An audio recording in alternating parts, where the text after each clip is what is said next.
retain every single Beer, a couple of deer. Whoa, you're gonna shoot a deer? I don't know, I suppose. I mean, I'm a man's man. I could go deer hunting. A sweet, innocent, harmless, leaf-eating, doe-eyed little deer.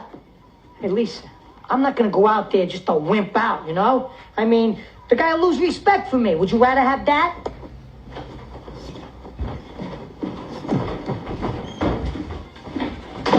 What about these pants I got on? You think they're okay? Oh! Imagine you're a deer.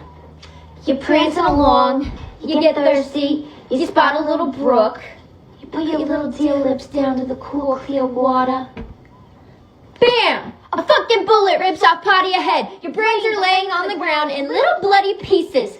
Now I ask you, would you give a fuck what kind of pants the son of a bitch who shot you was wearing?